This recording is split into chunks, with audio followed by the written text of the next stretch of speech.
Welcome to another edition of the Gridiron Report, brought to you by Red Raider Outfitter, the fans' favorite since 1975. I'm Jared Johnson. I'm joined by the Mighty Joe Yeager. Well, Mighty Joe, some times and networks were announced for the Big 12. So obviously Texas Tech, 5 game times were announced, including TV, all that with the schedule. And it's pretty exciting. So I thought we'd talk about it and just what it could possibly mean for the Red Raiders. And I think this is one of the more anticipated seasons in recent Red Raider football history. But just overall, what do you feel like your overall thoughts about the schedule?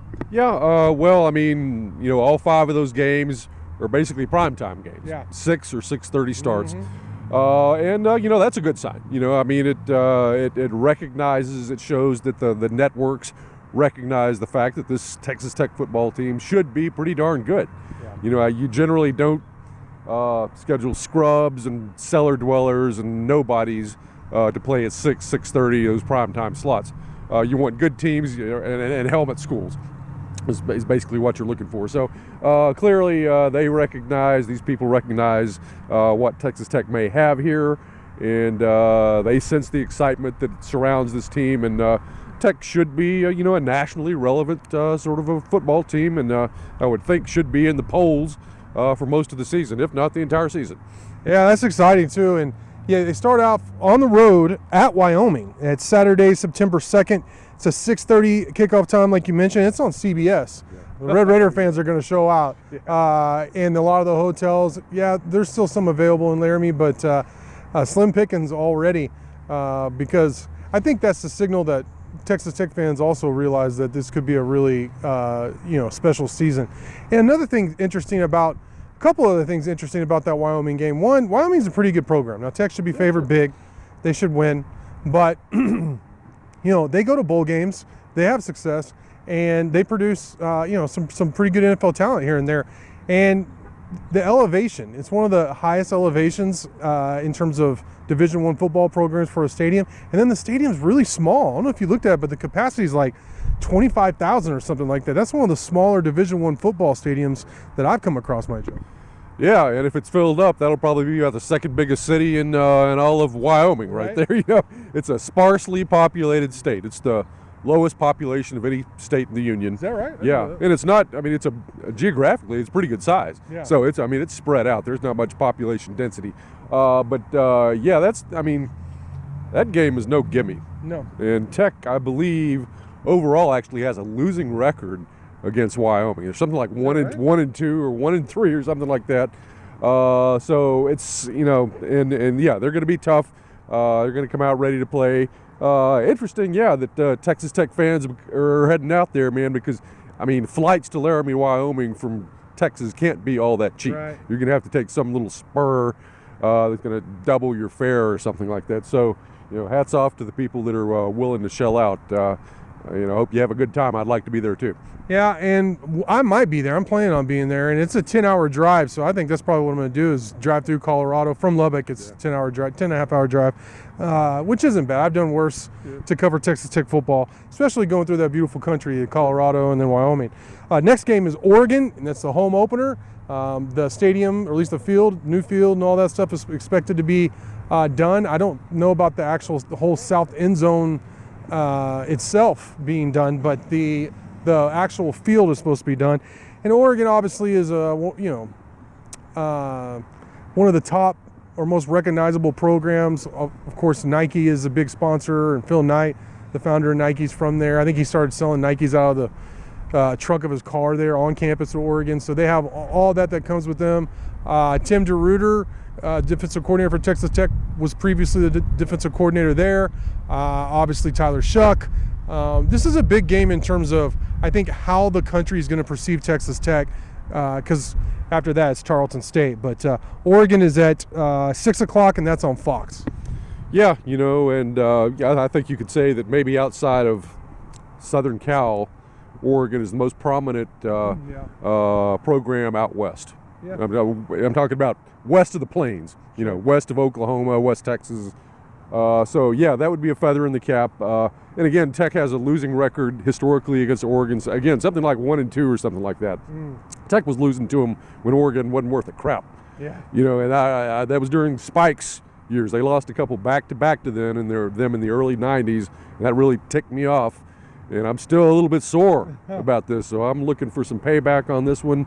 I think a 6 o'clock kickoff is very good because this is going to be early September. It's going to be hot as blazes in all likelihood. You're not kicking off at 2 or 3 in the afternoon, so I don't think fan attendance is going to be a problem anyway, but at least you might stand a better chance of people sticking around for the entire thing rather than bolting at halftime. So, a good kickoff time. Yep. And then the next game is at home against Tarleton State. That rounds out the non-conference.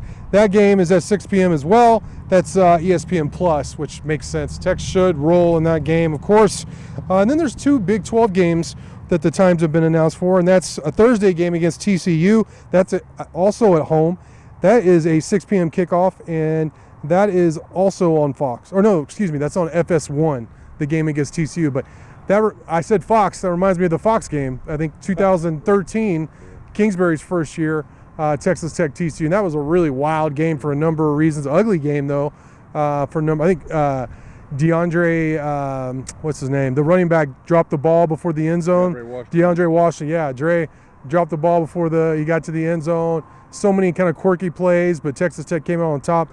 Obviously, this is a big game for the Red Raiders, and FS1's a pretty good audience as well. Yeah, that's right. And, this is going to be November 2nd. So this is Texas Tech's closest game to Halloween. And it's going to be a night game. And, people around here like their night Halloween games. Right. So, this is going to should be if there's a little spookiness still in the air hanging over from Halloween, it should be a crazy crowd. And 2 what could be premier teams. If Tech pans out like we expect, and TCU is anything like they were last year, that could really be, a marquee national type of a game late in the season with all sorts of implications. So, already looking forward to that one, definitely. Yeah, me too. Speaking of looking forward to, Texas Tech at Texas to end the season the day after Thanksgiving. That's November 24th, a Friday, in Austin on ABC at 6:30. We've already talked about before, on Inside the Red Raiders, on these videos on YouTube, about that could have major implications. And then just for the rivalry, I mean, we don't know that Texas and Tech are going to play each other moving forward. I know there's been talks about that 20-year agreement or whatever. I'm not buying that. I'm just going to be honest. I don't trust anything that comes from Texas. I just don't, because of history. So I just feel like this could be the last time, definitely as conference opponents, or most likely as conference opponents, that they play each other. You beat them last year in overtime. If you can end the run here with 2 wins, beat them in Austin the day after Thanksgiving, maybe even with implications in terms of who's going to the Big 12 championship. I mean, that's the kind of expectations for both teams that are out there. It's just a huge matchup, Joe. Yeah, it is. And, Tech and Texas always has something a little extra to it, usually, or almost always. There have been a couple exceptions. But, this is certainly regionally a pretty big rivalry sort of a game. Then for all the other reasons that you mentioned, this was always going to be a prime time sort of a game. 6:30 kickoff, I wouldn't expect anything different on that. Right.